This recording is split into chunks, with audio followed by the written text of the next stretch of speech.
Bonsoir à tous, j'espère que vous allez excellemment bien et on va débriefer la première étape du Tour de Suisse. C'était un contre-la-montre, c'était du côté de Frauenfeld. Quand on retrouve des noms en allemand, là, ça y est, je maîtrise. Les noms italiens, là, pendant 3 semaines, ça a été compliqué, alors les noms allemands, c'est bon. Donc Frauenfeld, c'était 10 km 900 de contre-la-montre, c'était, voilà, première mise en bouche de ce qu'on aura sur le Tour de Suisse. Il y aura un deuxième contre-la-montre dans ce Tour de Suisse. Ça sera l'étape numéro 7. Mais ça sera un contre-la-montre totalement différent avec une étape de montagne. On va faire un peu différemment d'habitude pour ce contre-la-montre. Déjà, il n'y aura pas d'habillage. Mais bon, il y a le Dauphiné également aujourd'hui en parallèle. Donc c'est un petit peu compliqué. Mais surtout, on fera nom par nom et pas forcément top of flop. On va prendre plutôt une liste de coureurs qu'on a suivi aujourd'hui. J'espère que... Enfin, n'hésitez pas à vous abonner plutôt à la chaîne, n'hésitez pas à mettre un pouce bleu, n'hésitez pas à partager la vidéo si vous pensez qu'elle peut intéresser votre entourage, n'hésitez pas à réagir dans les commentaires également. Et puis on commence tout de suite avec le vainqueur du jour, Stefan Kung. Stefan Kung, 12 minutes, 54 km/h. Lui qui habite à Frauenfeld, donc autant dire que c'était le local de l'étape. Stefan Kung, 12 minutes, c'est pas une surprise. C'est-à-dire que même si Rohan Dennis avait été à son niveau, on sait que maintenant Kung, c'est quand même champion d'Europe, c'est un mec qui fait partie des 3-4 meilleurs du monde. Avec Ghana, avec Cavagna, également avec Bissegger, qu'on peut mettre sur cette liste. Rohan Dennis normalement aussi, mais il est à peu près du même niveau que Rohan Dennis. Je dirais qu'il y a Ghana qui me semble un peu au-dessus. Après, derrière, tout le monde est très très proche. Et c'est vrai que du côté de Stefan Kung, voilà, aujourd'hui, c'était vraiment un parcours pour lui, 10 km 900, c'était presque même un petit peu court. C'est vrai qu'il aime quand c'est un peu plus long, Stefan Kung. Mais voilà, c'était tout plat, à domicile. Je pense qu'il avait coché l'étape. Tour de Suisse contre la montre, prendre le maillot leader. Bon voilà, alors c'était pas le seul. Bissegger aussi fait un bon chrono. Bissegger, c'est pas non plus une surprise. On l'avait vu notamment à Gien sur Paris-Nice, où il avait remporté l'étape. Donc là, voilà, il finit deuxième à 4 secondes. C'est un coureur qui aime en plus, j'ai l'impression, les contre-la-montre entre 10 et 20 km. Parce qu'il avait été très bon à Gien. Gien, c'était 15 km. Là, c'est 10 km 900. Je l'avais vu également cette année sur un autre chrono Bissegger où il avait été bon. C'était aussi aux alentours de 15 km. Je sais plus où. Oui, c'était autour de Romandie. Il aime, c'était Fribourg. Fribourg, c'était 16 km, voilà. Et le prologue aussi. Donc il aime quand c'est court, lui plutôt Bissegger. Je l'ai pas vu sur des contre-la-montre plus longs. Oui, parce que à l'UAE Tour, c'était 13 km. Donc je l'avais vu aussi à l'UAE Tour. En passant, je suis en train de me rappeler. Du côté de Bissegger, il aime ce type de profil-là. C'est un sacré gabarit, aussi 1m78 pour 78 kg. Ça sert dans le monde du cyclisme quand le nombre de kilos correspond à la taille. Et puis Bissegger, pas de surprise non plus, la Suisse, il a coché l'étape. Cataneo, là non plus, on savait que ça allait être performant. La surprise pour moi, c'est 5e Julien Alaphilippe. Alors même si Julien Alaphilippe, on sait, n'est pas mauvais sur le contre-la-montre, c'est quand même pas le domaine où il performe le plus. Surtout là, on est sur un parcours tout plat. Julien Alaphilippe, il aime quand même les chronos quand c'est un peu vallonné. Là, il a été très bon. Il a été très très bon. Julien Alaphilippe, 19 secondes sur Kung. Voilà, il colle quand même du temps sur tous ses adversaires, Julien Alaphilippe. Carapaz est à 12 secondes. Et encore, Carapaz fait un bon chrono. Il met également du temps à Dumoulin, à Jungels, à des mecs comme Van Der Poel aussi. Bon, ce ne sera pas un adversaire forcément pour le général. À Marc Soler, à Fuglsang. Donc c'est vraiment très très bien de sa part à Julien Alaphilippe. On sent qu'il n'est pas là pour amuser la galerie. On sent qu'il est là, il est concentré sur cette course-là. Pour lui, c'est une vraie course de préparation pour le Tour de France. Il n'a pas roulé depuis quelques temps, mais moi qui avais peut-être des réserves sur son Tour de France en me disant, oui, bon, en même temps, avec son enfant qui va peut-être naître, il va peut-être pas le faire à 100%, on le verra peut-être plus au bout de 10 jours. Alaphilippe, non, il est concentré et puis il s'est préparé pour le Tour de France, parce que perdre donc 19 secondes sur Kung sur 10 km de course de plat, ça fait sur un chrono de 30 km à peine 1 minute sur un des meilleurs coureurs de contre-la-montre. Donc sur les meilleurs leaders, ça fera pas la minute. Donc c'est vraiment très intéressant pour Alaphilippe. Je continue donc avec Rohan Dennis décevant, 23 secondes aujourd'hui du côté de Rohan Dennis, simplement 10e. Peut-être un stage de montagne auparavant, Rohan Dennis et un petit peu de fatigue. Il n'avait pas roulé non plus lui depuis le Tour de Romandie, donc ça fait quasiment 1 mois le Tour de Romandie, c'était juste avant le Giro, donc oui ça fait 1 mois. Donc ça a peut-être entraîné un petit peu de fatigue, en sachant que sur le Tour de Romandie il avait déjà fini difficilement sur la dernière étape, donc peut-être de la fatigue dû notamment à des stages de préparation pendant le mois de mai. On sait que le mois de mai est souvent un stage de préparation en altitude et de repérage d'étapes du Tour de France. On sait qu'Ineos a des grandes ambitions sur le prochain Tour de France. Et puis il y a aussi la préparation très clairement pour les Jeux Olympiques, peut-être pour Rohan Dennis qui a entraîné un petit peu de fatigue. Je pense qu'il veut peut-être remporter la médaille d'or aux Jeux Olympiques, le coureur australien. Sharman par contre bon chrono, après on sait que c'est plutôt un coureur qui est performant dans ce domaine-là, 12e, c'est plutôt intéressant du côté de Sharman. Je dirais pas que c'est un super chrono de la part de Sharman, j'ai déjà vu faire mieux, on sait que ça fera partie des bons coureurs pour cette course, coureur puissant, et il y a des étapes qui vont lui convenir, notamment demain, mais du côté de Sharman c'est intéressant, 29 secondes, 12e de l'étape. Bon voilà, il est dans les clous pour un coureur de ce type-là.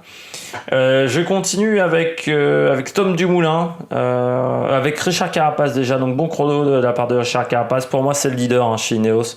Pour moi Sivakov n'est pas le leader, déjà parce que Sivakov devait faire le Giro.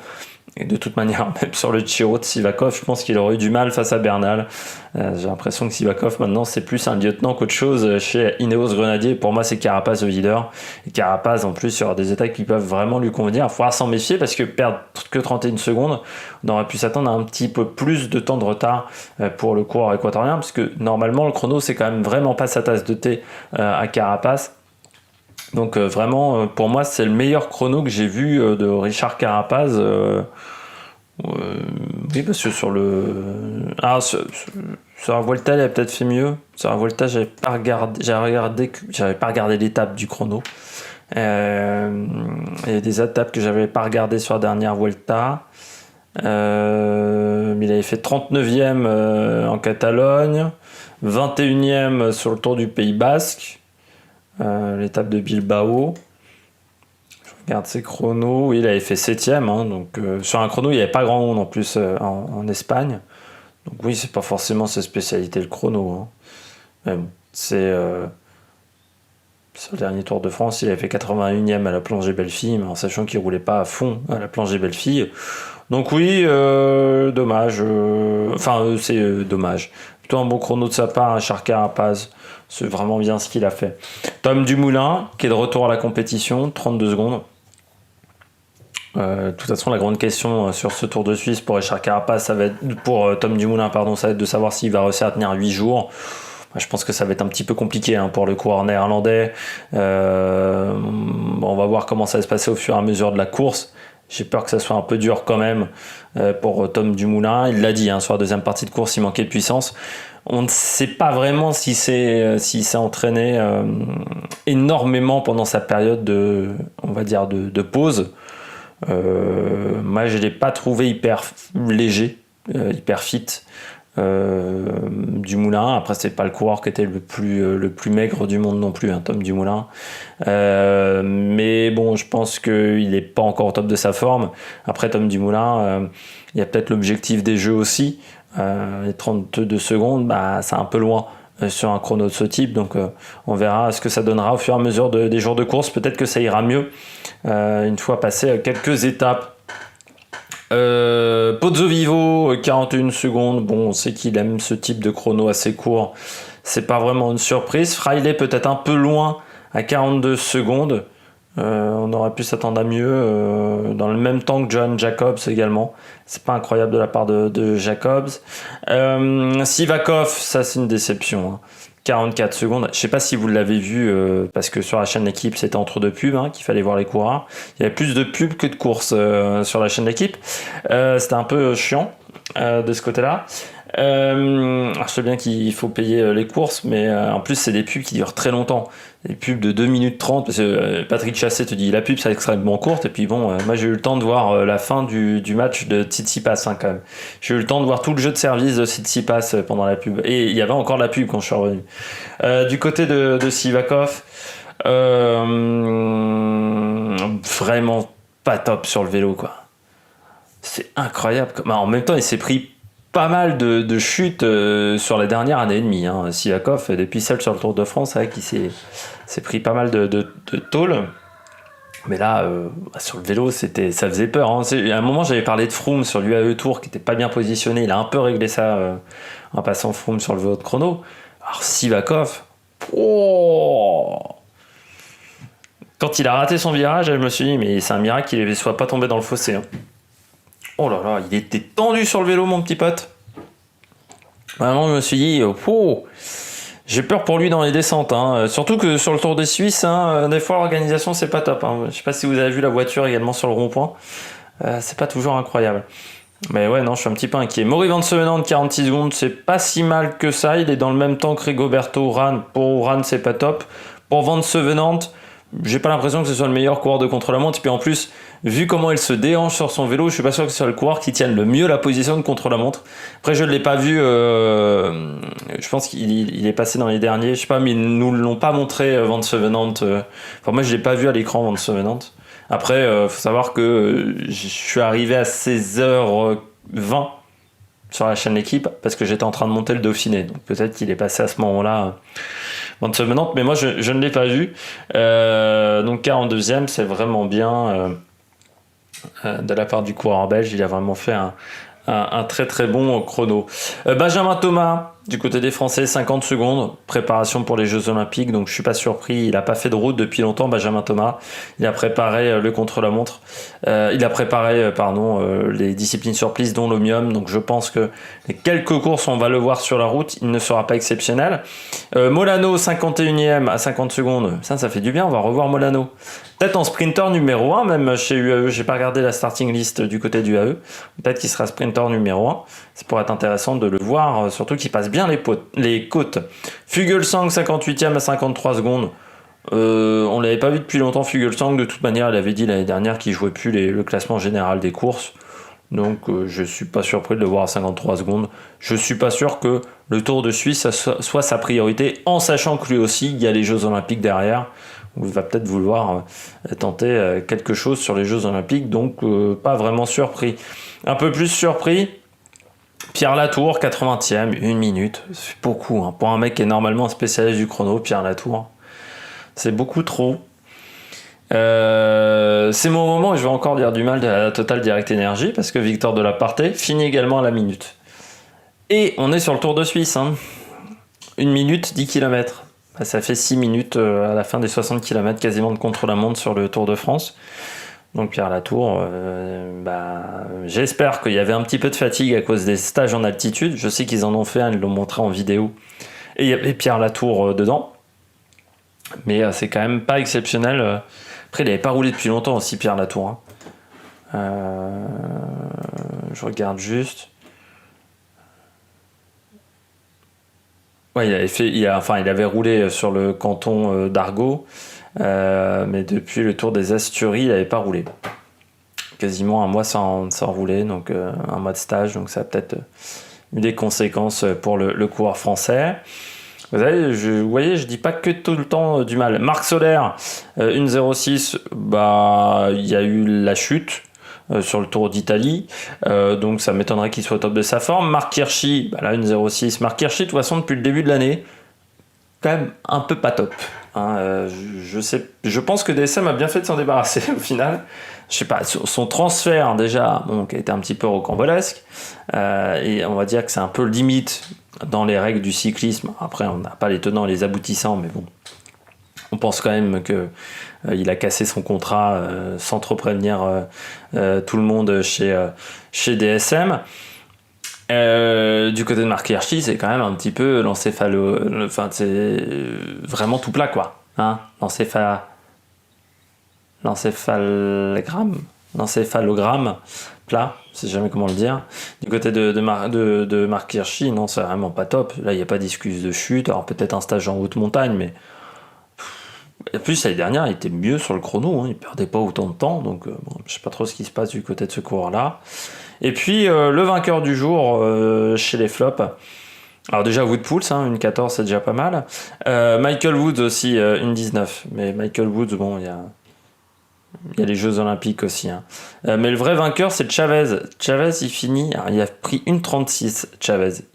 Il finit 150e sur 160. Chapeau, Esteban Chavez. Hein. Bon, bah, s'il voit le général, c'est mort. Esteban Chavez, pour moi, c'est une énigme. Hein. C'est un coureur qui, un jour, peut être fantastique, le lendemain, c'est un peu de merde. Pourquoi? On sait pas. J'ai l'impression que c'est surtout un peu comme le coureur qui était chez la G2R, le Colombien de la G2R, j'ai oublié son nom. Qui était chez la G2R, qui avait gagné Paris-Nice. J'ai oublié totalement son nom. Ça me reviendra demain, ou quand vous me le mettrez dans les commentaires. Je vais dire, ah oui, nom de Dieu, c'était lui, comment j'ai pu l'oublier. J'ai l'impression qu'il est un petit peu sur la dilettante, c'est-à-dire, j'ai l'impression qu'il prend le cyclisme un peu comme ça, quoi. Qu'il n'a pas l'impression que c'est un métier. Ça me surprend un petit peu de la part d'un corps professionnel. Et puis Simon Pelot, qui a fait 157e. Mais Simon Pelot, bon, on sait qu'il partira en échappée. Peut-être dès demain, Simon Pelot, avec l'équipe de Suisse. Il n'est pas avec Androni sur cette course-là. Il avait déjà fait le Tour de Romandie avec l'équipe de Suisse. Je crois me rappeler, il n'y avait pas Androni sur le Tour de Suisse. Sur le Tour de Romandie, pardon. Il n'y a pas non plus Androni, Giocattoli, sur le Tour de Suisse. Demain, on part de Neuhausen am Rheinfall pour aller à l'Arène. 178 km, il y aura une bosse de deuxième catégorie à 8 km de l'arrivée au niveau du sommet. Et des côtes auparavant également de deuxième catégorie, notamment une au kilomètre 116 et une au kilomètre 138, donc à 40 km de l'arrivée pour la deuxième et l'avant-dernière de la journée. Il y aura également une petite bosse, donc c'est vraiment un parcours qui peut convenir à des punchers sur cette étape-là, même s'il faudra faire, je pense, environ 5 km, 4-5 km de plat dans le final, en léger faux plat descendant, pour cette étape numéro 2. On fera le débrief demain soir, n'hésitez pas à vous abonner à la chaîne, n'hésitez pas à réagir dans les commentaires, n'hésitez pas à mettre un pouce bleu, puis nous on se retrouve pour de nouvelles aventures sur l'Amérique Production. Ciao ciao.